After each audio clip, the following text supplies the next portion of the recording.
Hello, bonjour. Welcome to Video Education. I'm Ken Wasco, and I've been doing seminars on behalf of Gordon Food Service for over 30 years. I've done 6,000 presentations across all of North America, even down to Australia and Bermuda. And it's a different age we're living in. That's what I used to look like. This is what I look like now. As a matter of fact, this is what everybody looks like now. But let's get this off. And this is what retirement looks like. I retired a few months ago, but I'm still continuing to stay in touch with various restaurant associations and talking to a lot of friends that are operators that are out there, both commercial and non-commercial, to talk about what's going on in the industry. And I wanted to put this seminar together for you to talk about the elephant that's in the room, as they say, and that's the misinformation that's happening throughout media and throughout the conversations we happen to have. There's misinformation and then there's facts. I want you to rest assured that what I'm going to talk to you about through the course of this presentation is a fact, but here's a piece of misinformation to get things started. You know we're in good shape. This is the fact. Don't believe everything you hear. Not everybody's going to go out of business. Not every operator is hurting. Not everybody can be lumped into a trick bag that says this is the way you are. What we're hearing, though, that is bothering me a lot is the fact that, hey, you better discount the senior citizen. You better discount the baby boomer. You better discount people like Ken Wasco that are over the age of 55 because you know what? We're old. We don't think well. We struggle to walk around. We don't go out to restaurants. We don't spend money. You know that is not true. Absolutely not true. If you're going to disregard the baby boomers, then you have to put all your attention on the millennials, forget about what everybody else wants, just go after the millennial or people under the age of 40. Nah, I don't think so. Let's think about it for a second. I want you to think about people that represent a huge piece of the population, people like me that are out there. Consumerism is still driven by baby boomers across North America. Baby boomers don't want to be old. They want to be young. They may act young. They may look like this, every once in a while because we're trying to fight that old age thing that's creeping up on us. But we still want to go out and we still want to have fun. Now, why are the baby boomers such a big deal in our industry? I'll tell you why, because there's a lot of them. In the United States alone, there's 74 million. Come on, 300 million people in the United States and 74 million of them are baby boomers? That sounds like a big market. And for you Canadians, how about close to 13 million are across all the provinces? Sounds like a big market. Sounds like an opportunity to go after people because baby boomers continue to make up the majority of the spending that's happening. Should you just focus on them? Absolutely not. But don't disregard them either because baby boomers are finding information in new ways. And here's a key point I want to make to you. They're going online. People may think that because of COVID and because of the other things that are going on, people are just sitting home and spinning their... No. People of all age groups are going online to get the information they want and finding out what they need. If you're going to be a savvy marketer for your business, you better understand where people are getting their information from. And now that I'm focusing in on baby boomers, I know this is supposed to be about millennials, but now that I'm focusing in on baby boomers, I want you to think about why baby boomers are such a big deal. Think about my age group for a second. Well, yeah, I'm 70 years old, just crossed the line here a couple of weeks ago. There's a bunch of us that were born between 1946 and 1964. Sorry about that. We're one of the most populous generations that's out there. And you know what? We got a lot of money. We spend money. We're not afraid to spend money. We're not afraid to pay for the family when we go out to eat. We're not afraid to go out. So don't lose sight of what it is we do. If this all sounds good to you, it sounds real good to me. I watch when I go out. I realize that there's a lot of limited places people can go to now and seating's being limited in a lot of environments. But when I go into environments that I go to, I see people that are closer to my age group than I see to any other age group that are out there. So just don't throw the baby out with the bathwater, as the saying goes. Continue to focus on what's built your business to this point, but be aware. There's lots of people in my age group. There's purchasing power that's incredible. And it impacts everything that's happening across North America today. I want you to think about the fact that baby boomers aren't falling into any mold. They're working longer. As I've told you like 5 times now, I'm 70, I seem to need to talk about that. But I just retired 6 months ago. I just left the workplace. I stayed work, as long as I felt I was being vital and contributing. And then I started to, weigh, well, I'm healthy. I want to go. I want to spend some time with my family. But I'll tell you what, I'm not afraid to go out and enjoy myself and spend some money in order to do it. You don't want to hear a list of the purchases we've made over the past 6 months, but I'll tell you what, you got to keep selling baby boomers. But here's how you do it. If you want to go after my age group, male, female, gender aside, race aside, everything aside, looking at people in this here's something that's a nuance about them. Don't use slang when you talk to us. We value communication. We value people talking to people. Don't dismiss me by saying, okay, you're a boomer, oh my gosh, no, I'm not going to listen to you because that sucks. Sucks is still one of those words that gets a baby boomer thinking. I realize it's in the vocabulary today. Here's another thing that absolutely annoys baby boomers. We have 3-letter acronyms flooding social media today. Everything's been put down into 3 letters so that we can talk, LOL, all that stuff that's out there. You think about, yeah, I get what RSVP means. I get what ASAP means. Those are acronyms. But when you start using things like CYA or DIKY or, come on, use regular vocabulary with me. I appreciate communication. I appreciate hearing the way things are. And I'm part of a whole generation that does. Let me tell you something else we do. We're not afraid to go to Facebook. We have conquered Facebook. We know Facebook. We know Facebook very, very well. Facebook Marketplace is a great way for us to get out and talk about things and sell things and use our wits to maybe downsize a little bit or maybe to buy that thing we've been looking for a lot more. Facebook, listen to me, is the #2 source of information for baby boomers. It's the #2 place in North America that people go to find out not only how to make things and work things, but where to go. You know what the #1 source is? Google. People going to Google and finding out, how about a place to eat in my city? Boom, what's going to, how about a place to eat in my city that serves Italian cuisine? Boom, it's going to give me those choices right in front of me. So if you're not there, and if you are there, if you do put something together that talks to your audience, don't just put up the standard website that you can buy for $50. Put a little money into realizing that one of the biggest ways to attract this vital consumer, people over the age of 55 that's out there, is to present information to them in the way they want to hear it. You get me? We're talking about putting information together for people not because of we need to get it out there. No. You have to go from how do they hear it and how will they use it. Let me give you a little I don't know what word I'm looking for here right now, but let me give you a little example. Oh, there's the word I was looking for. Let me give you a little example of what I'm talking about. When I go to the internet for something, it's typically because I got something and I don't know how to put it together. I don't know how to use it. And I love it when there's step-by-step instructions. I'll give you an example. We got a Ring doorbell system for our house. Okay, that's getting popular. It's everywhere. That's out there. Okay, I got it. Oh my God, how do you put it together? What do you do? What do you do with the battery? How do you install it? How do you connect it to the internet? How do you log in? What do you do? I went to the site, step by step by step. And you know what they had with it? Pictures. What's that have to do with food service? Come on. All you got to do is think about for a second that if I just, hey, we serve burgers at 12 o'clock. Well, that's great. How do you put the burgers together? What are the layers to it? What is in your burger offering that makes you different from the competition? Can I customize that burger that I'm going to get from you? How would I pick it up? Can it get delivered to me? Give me some useful information because baby boomers go to the web for information. If you want to create a video, make it compelling. A compelling video is something that grabs my attention, feeds me a little of information, and it gets out. You know who does this great? Is Chick-fil-A. Here's an example of a Chick-fil-A video that I can't get enough of this. And I go on YouTube and just check how they communicate with their employees and their customers all the time. Enjoy this. I'll be back to you in a minute.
continue on, what else you're going to do. Consider when you're putting things together to look at mobile devices. Who doesn't have a cell phone today? I mean, who's got a pager?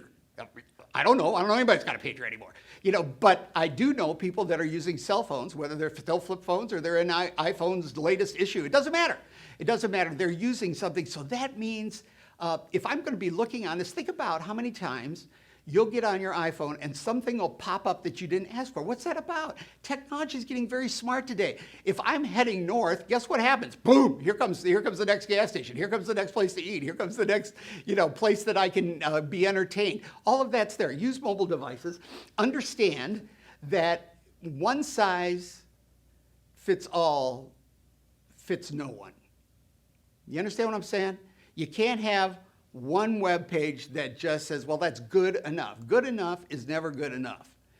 If you're going to understand my demographic or any demographic that's out there, you better understand what motivates us, why we're going out, what we like to purchase, what the circumstances that surround it. Take a moment to understand. This isn't rocket science, folks. Get on. You use Google, for Pete's sake. That's what I do. Talk about what are people over the age of 60 looking for in food service today. You'll get 2,000 sites. I know, because I looked at them all, or virtually, when I was trying to put this presentation together. The other thing is, oh my God, when I see elderly, when I see senior citizen, when I see older American, older North American, I don't like it. I'm a human being. I'm a person. I don't like to be and don't use old words with me. Our presidential candidate in 20,000 put a bus together that said no malarkey on it, and nobody knew what that meant. You know why? Because it's an old person term. So you got to get rid of it and do it. I want to be hip. I want to be contemporary. I want to look like this. I realize my age, but I want to look like this because I don't want to be going into these years slowly or maybe not enjoying myself. So let's get back to the boomers. Let's keep talking about them. Boomers will use Facebook and Google, and they are going at lightning speed into Snapchat. I couldn't have said that 6 months ago, but I can say it now. Boomers are starting to use Snapchat. Facebook is a great outreach tool. Facebook ads, why do you think they're on there so much? Because they're going after the demographic they want. Who's using Facebook now? My children are in their 30s. When I talk to them about Facebook, they say, Dad, nobody's using that. Yeah, wait a minute. You're not using it. My generation is using it like crazy. So if you want my generation, put an ad on there. Those things work, But tell me why your product works. You can't just say we're open from noon to 3 and we close on Sundays. It's not good enough today. People today want their benefits listed in a clear bullet point. Here's why you're going to want to come to me instead of that beautiful restaurant, my competitor next door. Just tell me. Don't assume anything that's out there. I may have a couple of bucks or a couple of nickels that I could rub together, but I still appreciate the value buying. I still like to get, when I go to fast food, a number meal, that attracts me. It's out there. I like rewards. I don't care if I'm going to a hardware store or if I'm going to any commercial venture that's out there. If people say, do you have a reward? Heck yes. You know what? I'm going to collect the points. I don't know what they do with them. I don't know what I'll ever give them, but I want the rewards. And I'm going to be motivated by an incentive. A price incentive, especially, that's going to get me going. So boomers, you know what? Advertise electronically to them because they socialize with people. Put your videos on Facebook. Yeah, but before you do, remember something. 85% of videos are watched with the sound turned off. So don't allow a talking head to make your message. Make your message with great visuals and some large bullet point print of what it is you want to say. Have I got a short attention span? You bet. Who doesn't today? Everyone's got a short attention span. Short attention span or information overload is countered by giving me some facts. And I want you to know something. This one just blew me away when I was doing my research for this presentation.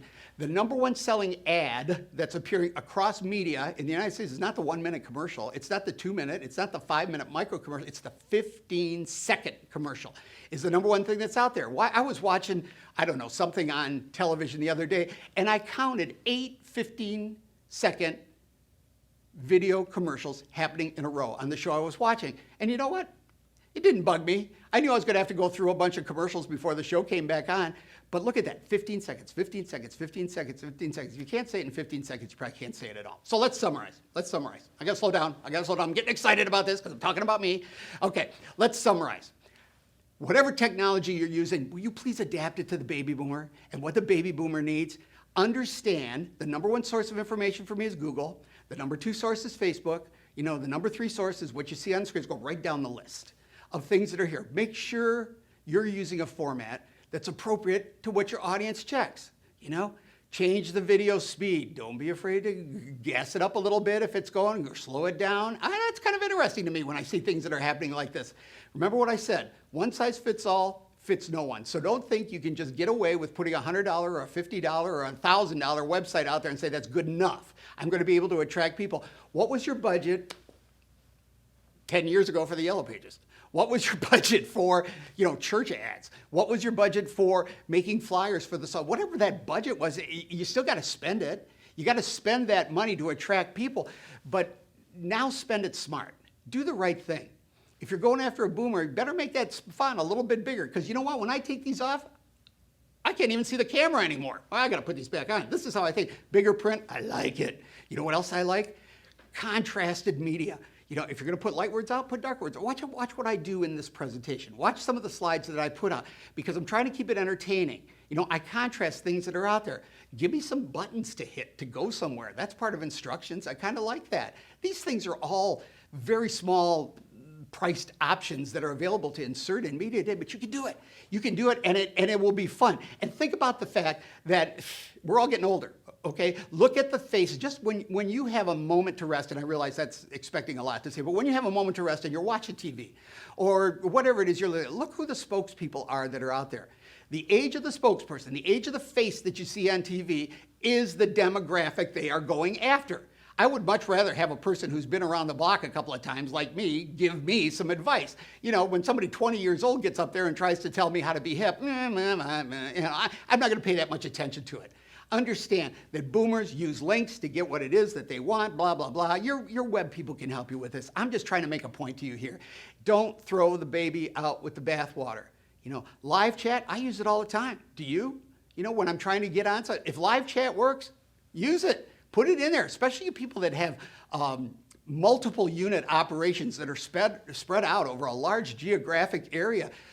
Sometimes just putting a live chat function in there that goes to a mail that maybe I got to call back. I don't care what it is you do, but just do something, because baby boomers, we're not gone and we're not done. That's all, folks. That's all about boomers. Now let's get into why you came. I kind of changed my self up here a little bit. I want to give a little pitch for the boomer. I don't want you to discount it, but let's go into millennials. So we've got about a half hour left in this presentation. So I'm going to even slow it down a little bit faster, or a little bit slower, excuse me. If you've listened to my presentations, I love to talk and I love to interact with an audience. It's a little bit different in a video format to do that. So I'm going to slow myself down and get you thinking about millennials. Keep that information that I told you about baby boomers in the back of not on the back burner. Just keep it in your head. And don't forget about it. I'm not going to talk about that anymore. Now I want to talk about the reason why you're listening to this presentation. The millennials. The millennials are a big deal. They just simply are. What's a millennial? Born in 1981 to 1996. My daughter Shannon was born in 1983. My daughter Lauren was born in 1986. They are millennials. Their husbands are millennials. Their friends are millennials. They are my research vehicle to find out what works with people. So what's going on with millennials, and specifically as it relates to food service? Let me tell you some facts. Maybe you know, maybe you don't know. Here's number one. They're 24 to 39 right now. Is there a lot of them? We're going to talk about that. What works for them on the websites they go to? They love appealing visuals. Give me some colors. Give me some things that are flipping around. Give me some things that are doing. They like something that appears to be different than anybody else has. Be honest with you, they're not going to go out to eat unless there's a web's presence available, something they can log on to, something that is preferably 5G that gets them the information they want. They're going to determine where it is they want to go on the basis of internet availability. And you may say, well, that's the big duh. No, there's a percentage, and a substantial percentage, of operators across North America that have not considered the need to invest in the internet something they should do yet. Really? Really? Next time you see somebody, I wasn't going to talk about senior citizens again, but next time you see somebody that's my age, count how many seconds until you see them whip out a cell phone, okay? That's my end of that. All right, let's keep going. Baby boomers millennials account for $24 out of every 100 that is spent today across North America. But, in just another 4 years, that's going to go from $24 to $40. Better start thinking about millennials a little bit here. Do they have some money? Probably, because 29% of them still live with their mom and dad. And that's true for the guys that are filming me today right now. No offense. Okay, here we go. Are they all vegetarians? No! Oh my gosh, they're carnivores. They love meat. 30% of millennials plan to increase their organic eating over the next 5 years. Yeah, I hear that. That's the data that's out there. If organic gets to be so expensive, you can forget about that. Anyway, let's keep going. 40% are going to increase their snacking. They love to snack. It's not the standard breakfast, lunch, dinner thing anymore. Now some of them are doing 6 meals a day, and some of those meals are very small. It's just a snack that gets them through what it is they're going on. They love to go to restaurants during off-peak hours. But if they go, they're going to go there to meet their friends. It's a social occasion. We're going to go. Eating is, please do not be offended what I'm going to say. Eating is secondary to a millennial. What is primary is it is a social interaction point for me to get to my friends. I want to be with my friends. I'm very social. I want to get together. So there's millennials in a nutshell. What do we know about millennials in general? I'll give you some facts that are out there. Man, they are lazy. They are young. They are sleazy. They are just bad. I'll tell you what. They don't care about the future. They're still living at home. Wrong. What we are learning and what we are observing, and those of us that have had the blessing of being able to work with literally hundreds, if not thousands of millennials, know that they are incredible people. They are passionate. They are innovative. They love diversity, and that includes diversity in cuisine. They love to think in global nature. They love to think about the local economy. You can read as good as I can the stuff that's out there, but don't dismiss these people and think that they're not such a big deal, because millennials are a big deal. Why? Because they got buying power, baby. They've got buying power is what's attracting us to come in and know more about these guys and deal with them. Look at this, look at this, look at this, look at this, look at this. All right, I'm going to draw your attention to this. Why are millennials such a big deal? See the red line? Look on the left side of the red line. See where it says 2020? That's where their buying is today. Look at 2035. That's only 15 years from now. Looks like they're leading the marketplace. Look at the blue line. That's Generation X. That's the generation just before the millennial. Oh, they're going to taper off a little bit. People that are post-millennials, so people born after 1991, their buying power is going to increase, but it's never going to reach where the millennials are. And now look at the boomers. We're not dominant in the marketplace today. And by 2035, a lot of us are going to be here to talk about it. So I want you to look at this, because this isn't just about food service. This is a global spending pattern that's happening across the United States. Should you still focus a little bit on 50%, 60% of your time on baby boomers? They've helped you build your business to where it's gotten to be today. But understand that something's going to change here. And what's going to change is the influence of people in my age group is going to steadily decline. That's what that statistic means. It's going to steadily decline from here out. Whose influence in the marketplace is going to steadily increase? You just saw it on that past slide that's out there with the millennials. Here's another side I love looking at. This is the North American labor force. On the left side, 1994. On the right side, 2017. This is the latest information I can get. Census data has not been published yet for 2020 in either Canada or the United States, so I can't get anything. But look. See that blue line on top? That's a baby boomer.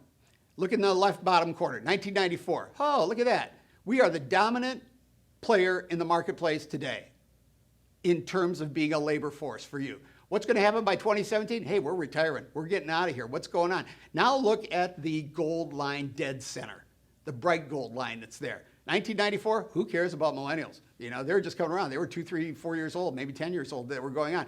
What's going to happen in 2017? They've already taken over the employment marketplace. Remember, this is about employment that's going on out there now. Now, I got to look at the statistic to make sure I'm telling you the right thing. Now, here's another one. I love this thing. Projected population growth by generation. See the boomers? By 2050, I'd love to tell you I'm going to be around, but if I am going to be around in 2050, I'll be 100 years old. I'll probably be in a wheelchair and eating pureed food, so you don't care about me. You know, it's going on that way. But look at the power of the millennials. Look at that, 2015, where they are, population growth. Look at 2050, kaboom! There they go. There they go. So millennials are important, ladies and gentlemen. Now, they're important in terms of consumerism, but they're also important in terms of your labor force. This is the issue I've been trying to go. Look at this graph. I think this is fascinating. You know, I don't have statistics on Canada. I'm sorry, my Canadian friends that are there, but I'll tell you what, I gotta believe everything I've read has told me more or less our economies mirror one another in terms of consumerism and how generations are performing. Look at millennials. Just look at this millennials. Remember, this is 2025 we're looking at. So millennials in 2025 will be between the age of 29 and 45. So that's 5 years from now. That's 74 million people. Wait a minute. Let's go back and think about what I said about the boomers. Weren't the boomers 74 million people today? Or 71 million people today? 4 more years from now, they're going to be there. You know, now it's 2025. I'm going to draw that circle around. We're talking 5 years. Let's go in the future and talk about, you know, Generation Z, the kids that are just born post-1991, very small effect in 4 years. Look at me. I'm a boomer, 48.6. Wait a minute, I thought we were 70 million. Yeah, but you know what? Terrible to say, we're kind of dropping like flies. You know, there's a lot of us that are out there. Things are happening. We're not going to have the influence that we once had. You know, that other generation that's going to be part of that, the people that are over the age of 60, the people we call the silent generation, and that their influence is going to be there, but it's still going to be small. Where should you focus your labor recruitment efforts? Right there, right there. It's right there. So that's why millennials are such a big deal, because of this. The power is in the numbers. You know, what you want to do is listen to what's going on in the marketplace. So why are millennials such a big deal? Because discovering what they really want is the key to your success. Hello, did you hear me? Discovering what millennials want is the key to your, caveat, future success. So what do millennials really want? Here we go. Here we go. Hold on to your seatbelts because we're going to talk about what's going on with this age group that's right out there now. Millennials are 24 to 39 right now. Okay, it's the largest group in the workforce today. Today, they're the largest group in the workforce. We just saw in that previous slide, they're going to get nothing but bigger as they go along. They're spending $600 billion a year. You want a piece of that? I think so. You know, what else is going on with them? They are reinventing the work, they're reinventing the market, they're reinventing everything. You know, a few years ago, I didn't dare do a presentation for people I respected like you without wearing a tie and all this other stuff. You know what I'm doing today? You know, you see a tie, you know what I'm wearing? Blue jeans. Oh my gosh, why? Because millennials have had an effect, you know, on what we do and how we do it. So why are millennials such a big deal? I'm going to give you a ton of information here. Oh my gosh, do I have to read that? No, I'm going to give you the highlights. Here's the first one. 33% of millennials rely on blogs before they buy. So they're going to check somewhere. I cannot tell you the number of times, but it is significant that I have called one of my daughters when they were either visiting here or I'm visiting there and say, where do you want to go? You know, she, well, I was just on Yelp, and I just thought I was just on, what's it called, TripAdvisor. I was just on one of these other sites. So they're going to go for information before they go out. You know, 8 of 10 of them. How many of them are going to trust a review? 8 out of 10. 80%. Am I making a case for having an internet, a social media presence? Uh-huh. But guess what? Millennials, big group, 74 million, right? Isn't that what we saw? 74 million by 2025. Only 1% of them trust advertising. Who do they trust? Their friends and other people that tell them. 50% would like to buy from a company that engages them on their social networks. 50%. So what social networks do they use? 50%, 62% will become a loyal customer if you can engage with them on their social network. Now, here's the whole thing. Here's the whole thing. If you remember when I was talking about the older people that are out there, target your message to the audience you're trying to deliver the message to. Put your message into terms that that audience understands. Well, here's the same thing again. Sounds like I'm saying the same thing. I am saying the same thing. If you want to know what social networks are prevalent, excuse me, ask a person who's under the age of 40. What do you use for social media? Do a little survey. Ask people that come in the door, what are the websites you check? Ask them, ask them, ask them. If you don't believe me, this is just data, but I'll tell you what, here's what millennials believe. Millennials believe if they Google something and the answer comes up, 90+% of millennials that check Google find that information to be unbiased. They trust what's on there. And you can defer from that they find Facebook to be that way, and they find other sources to be that way. Do they trust an ad on TV that's trying to sell you a set of tires? Probably not. Here's some generalities about millennials. They're very price conscious. They're going to spend within their budget every time they go out to eat. Their price will empower their loyalty to you, and it will bring them back again and again and again. But if there's a big savings, you just lost them if they could go somewhere else. 43% of millennials make their purchase decisions on the phone. Oh gosh, and that's only going to go up, right? All other groups make 20%. So here's one. I want you to take a breath for a second and just read this with me, because I had to just stop. A 2018, so 2 years ago, okay, a 2018 report by the Federal Reserve, Are Millennials Different?, found scant evidence that millennial spending patterns differ from the prior generation at this stage in their life. What does that mean? As far as results for spending on food and household-related expenses, let me continue the report a little bit further. Here's a misconception. Millennials don't like to go out. Wrong. 82% of them would rather go to your business than to, buy something online and have it come in the door and be delivered by Amazon or some helicopter that's coming over their house. Here's another thing. The percent of car ownership among people under the age of 35 is at 82%, exactly the same as it was for my generation when I was that age. Is this interesting? Uh-huh. Let's talk about the millennial as a consumer and get ourselves going here. Here's the millennial pulse of what's happening in food service. And I took a lot of sources to digest this. If that's your target audience, people under the age of 40, understand that they are, number one, connecting with each other through technology. That's very important to them. They're going to seek out a unique dining experience. Now, what does unique mean? The menu? Yeah, probably. Got garage doors in your place that open up in the summertime to let the cool air? That's a unique dining experience. Can I build the menu myself when I'm in the door? Can I do some things different? I want a unique dining experience. I'm going to buy differently. We'll get into that in just a second. I support the local foods movement. If I'm a millennial, I think it's important. I want to see the local farmer succeed. I want to see the farm-to-table concepts work, until it becomes price prohibitive for me to do that.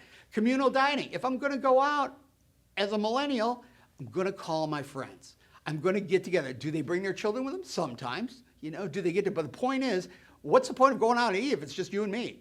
If it's a millennial, let's get together with friends. Let's find out what's happening, because we're highly social. Think about the phenomenon of food trucks.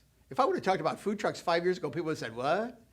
Those are the guys that fill vending machines? Not anymore. What's a food truck? A food truck is a unique dining experience that supports the local food movement and offers communal dining. Hello?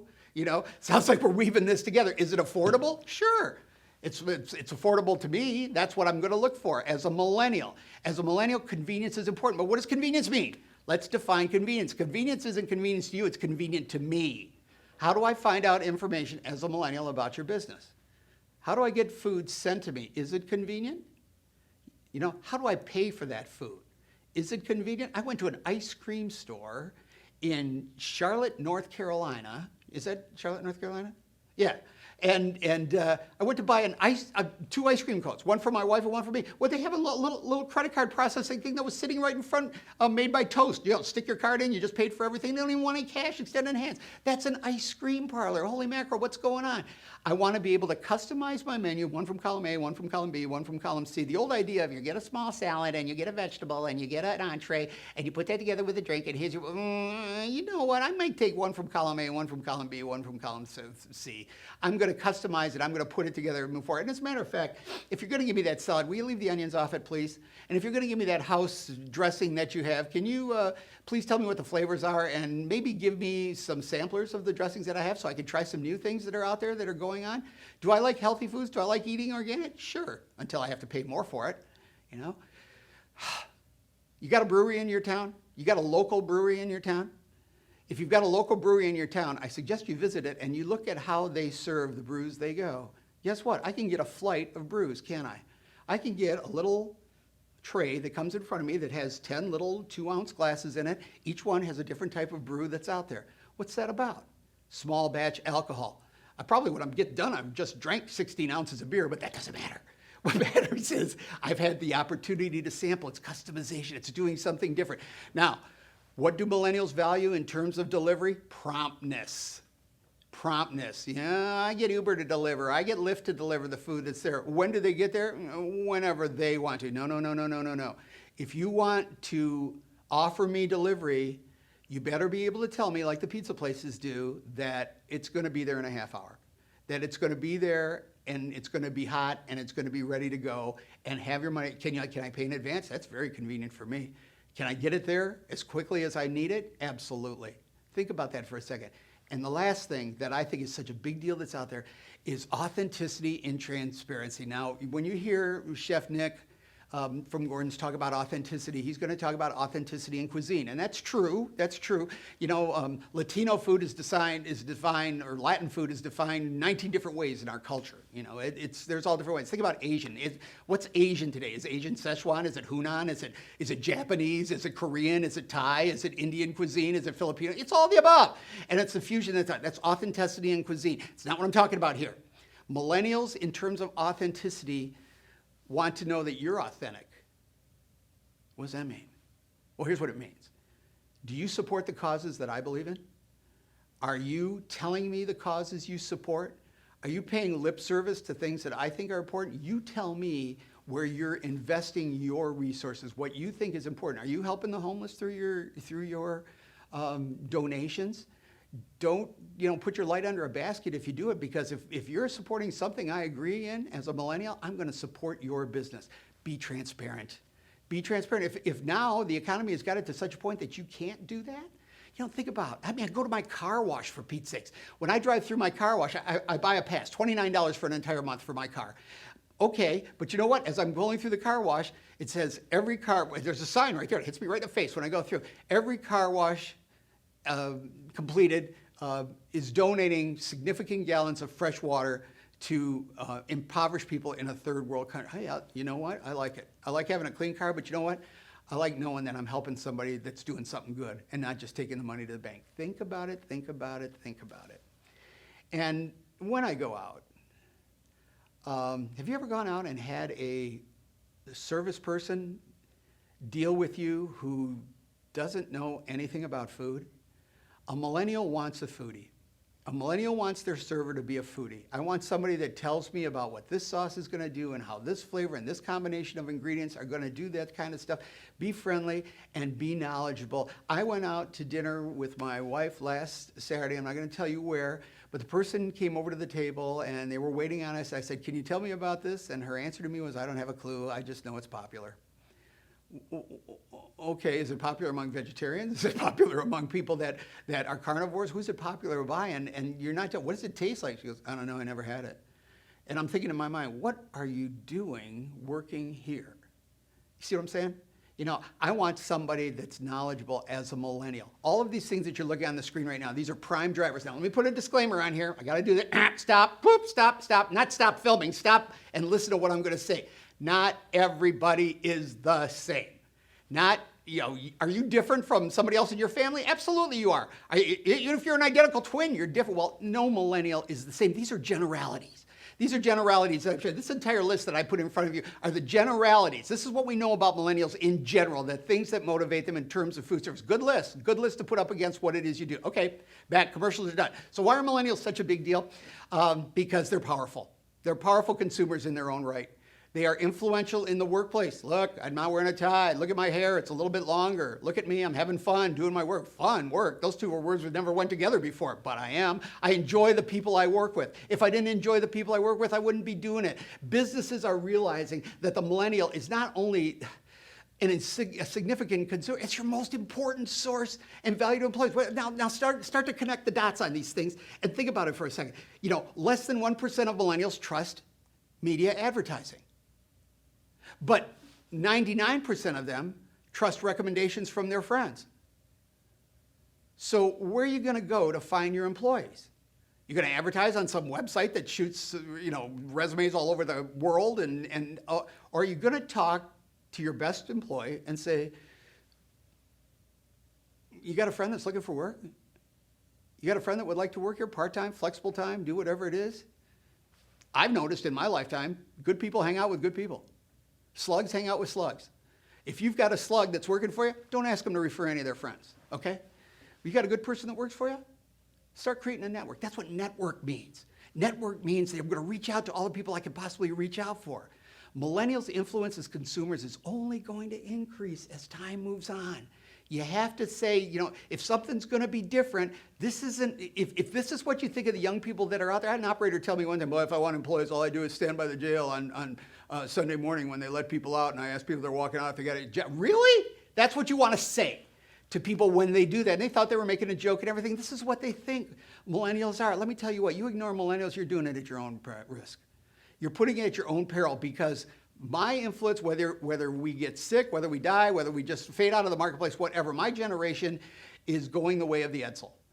We're fading away. Are we still important today? Absolutely. Will I continue to be important for the next 10 years? Absolutely. But who's going to grow in importance in that time? The millennial that's out there. So let's zero in. Now, I'm putting a lot of information in front of you, but I'm doing it for a reason, because I want you to think about the millennial as a consumer. There are some main drivers to millennials. Millennials, number one, they collaborate. What does that mean? Millennials want you to know that their opinion matters. They believe their input is just as important as the chef or the owner of the restaurant. So am I going to ask a millennial to advise me on what a popular growing trend in taste is? Yeah, you're going to do that. You're going to do that because millennials believe a new product might get started by the other, but I'm going to tweak it. I'm going to tweak your product. And if you're keeping records and you got that burger, and guess what? 80% of the millennials that come in the door say they'd rather have it cooked medium well than cooked medium, or they'd rather have that Thousand Island dressing on it instead of mayonnaise, or they'd rather have a choice of buns that go along with it. That's because of the input you're getting from millennials. Millennials want to co-create your product. How do I know that's true? Boom! Look at the brewery thing that's going on today. Look at all the brewery places that have popped up across North America in just the past 10 years. Where do some of these brews, my dad owned a bar for 60 years. You know what he had on tap? Blatz, Pabst, Blue Ribbon, something else. Those were the three that, think about the local brewery and how many offerings they have today. Where are they getting those ideas from? Where are they getting, it's not just, somebody out on the East Coast saying we need an autumn harvest brew and we need a summer shanty brew and we need all this other. There's nothing wrong with that. That's great. But your local brewer might have 20 different brews they offer that's out there. Where do they get that information from? They talk to their customers. Think about the local barista. I'm not going to start naming off people, operations that are out there, but you get coffee and you know where you get coffee from. And if you see the billboards when you're driving down the street, where do they come up with all these new flavors? Their customers advise them on the flavors that they like and the things they're going after. They not only do their research on the internet, but they ask their customer. Well, wait a minute, didn't I just see that millennials love to collaborate? That millennials love to have input on how a product's being put together? Let's keep going, because this one cracks me up.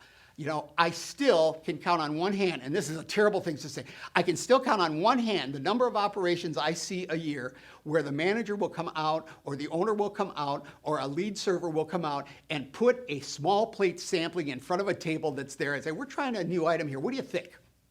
What do you think? What do you think? I mean, you got enough, 4 people can have a bite off of what the thing that's on there. What do you think? How's it taste to you? Is it sweet? Is it sour? Is it tangy? Is it the right size? Is the consistency too soft? Is it too hard? What is it? And you know what? When the customers tell you what they think, they're telling you how to sell it. They're telling you how to bring it around. So millennials can not only help you redesign your menu, they can also help you sell your menu. I like it. Are you processing this, ladies and gentlemen? Please. I love putting these things together, but sometimes, I don't know. I don't have a couple hundred people sitting in front of me like I do at a typical show right now, and I can see people nodding up and down and going, yeah, and I'll get some information that's going on. I want to know if you're really thinking about this right now and thinking about the power of the millennial that's out there. Is collaboration a big deal for them? Yeah, they want to participate. Okay, they want to participate. They want to give you input in what's going on out there. What else are they? They're hypersocial. They are hypersocial. And what do I mean by that? They do their activities with friends. I'm not just going to go out. If I'm a millennial, I'm going to go out with my friends or my friend's family or somebody that I care about. When I do go out, my offline time, I'm not on the internet now, my offline time is spent going out with friends. Where do I go? Coffee shop? Sure. Where do I go? I don't know. Any place that I can, bar, sure. Restaurant, sure. Why not? But I'm gonna go with my friends because I'm social.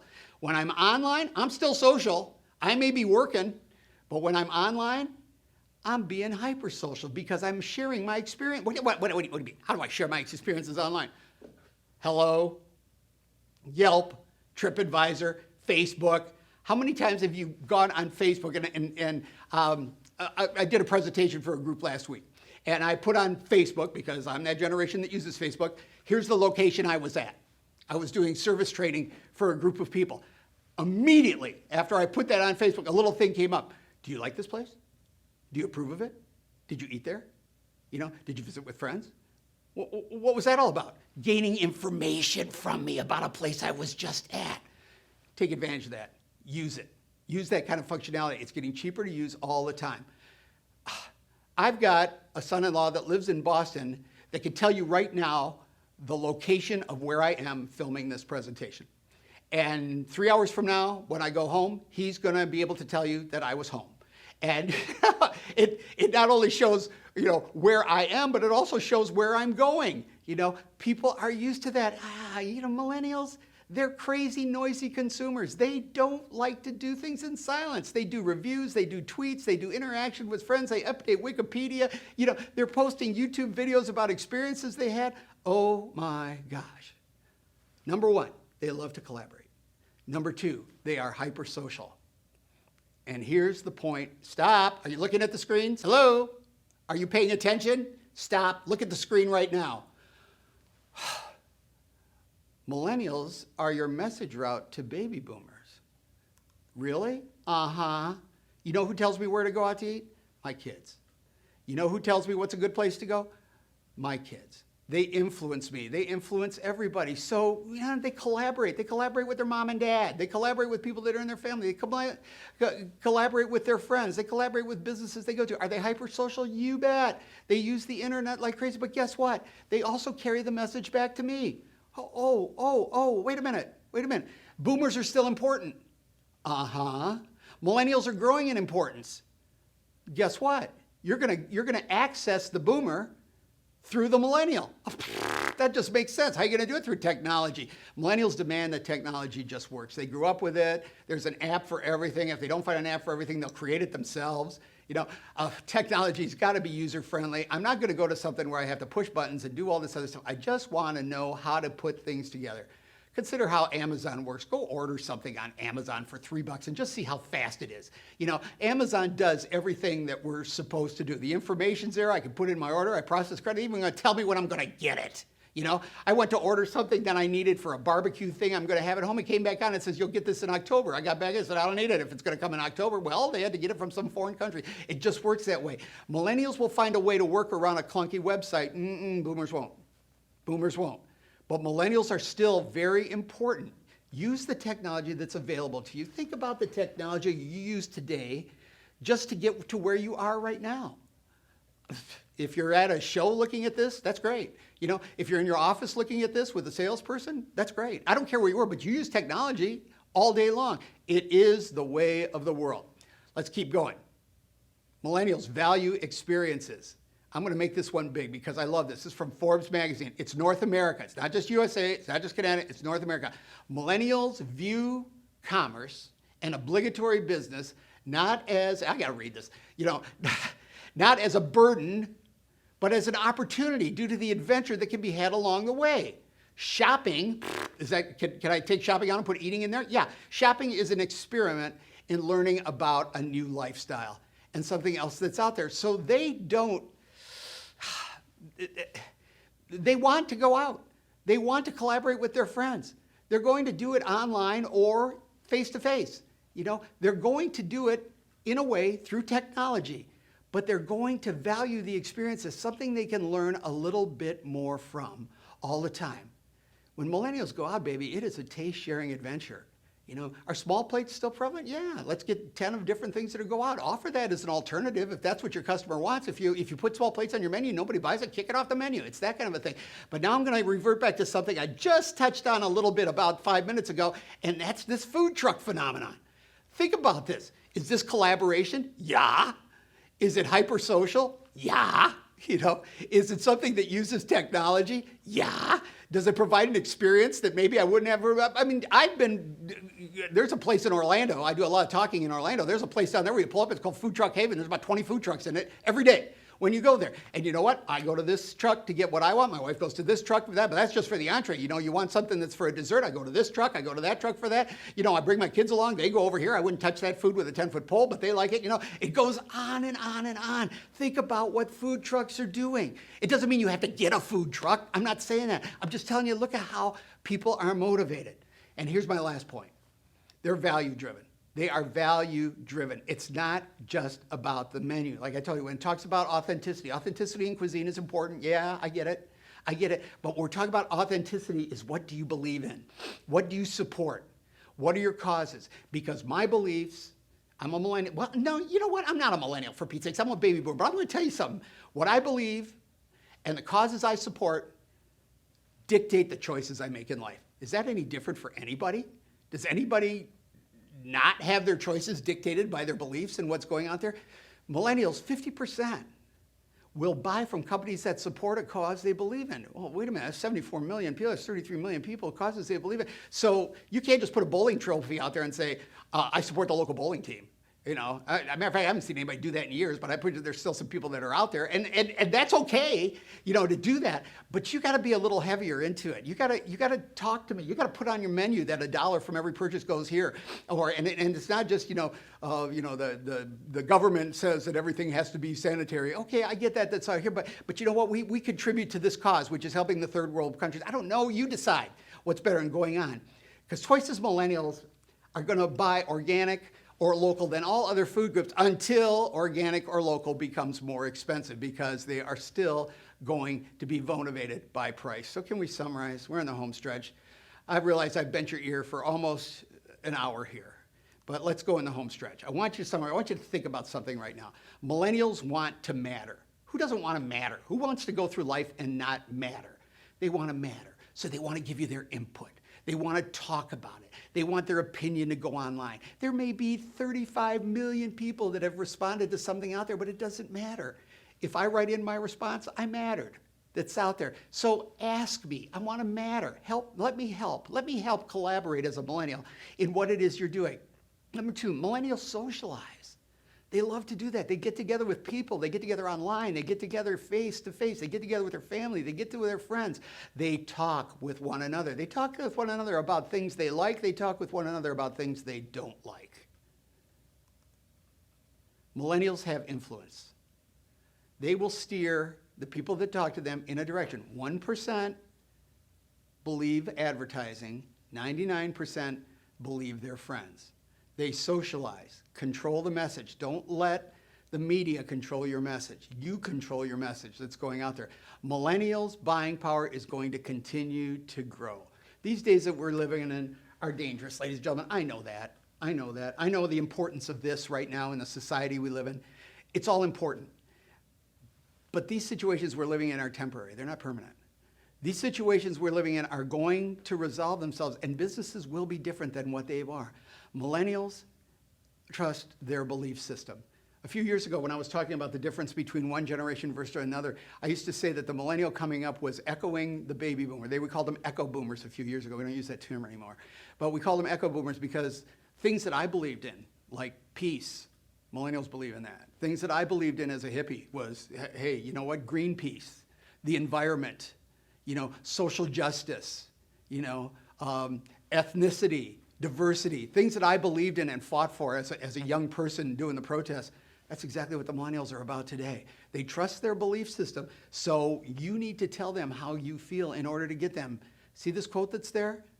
By 2030, millennials are going to make up 75% of the workforce. 75%. 3 out of 4 employees by 2030, that's only 10 years from now. So we need to use them. And use them in the right way to grow their business. But at the same time, don't you forget about those baby boomers, ladies and gentlemen. At Gordon Food Service, we absolutely believe that everyone is important. These are difficult times. I'm saddened by the fact that I can't be in front of you, delivering this message, but this time will change. And we'll be back doing it again. and it will be fun. But in the meantime, persevere. Use this time to gain knowledge, to develop a perspective for yourself, and go after it, because it's all good. So that's a wrap, but don't leave yet, because there's one thing we'd like you to do, for us and for you.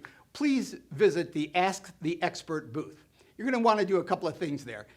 Number one, those of you that require educational credits for whatever association you happen to belong to, whether it be chefing or business or healthcare or education, whatever, we've got the forms there that you can fill out to turn into the organization to get the credit for having listened to me for an hour. And if you've listened to me for an hour, you deserve the credit for having done that. That's number one. Number two, there's a survey there, and it's I don't know if you feel about surveys like I do, but sometimes, we need you to fill this one out, and specifically regarding this talk. Was this valuable? Is there a subject matter that you'd like to see covered that you didn't see covered? That kind of thing. Fill it out. Give a positive response if you're so inclined. If not, keep your opinion to yourself. And if you'd like me to fill out the response for you, I can certainly do that. I'm kidding. Have a good day, everyone. Thank you.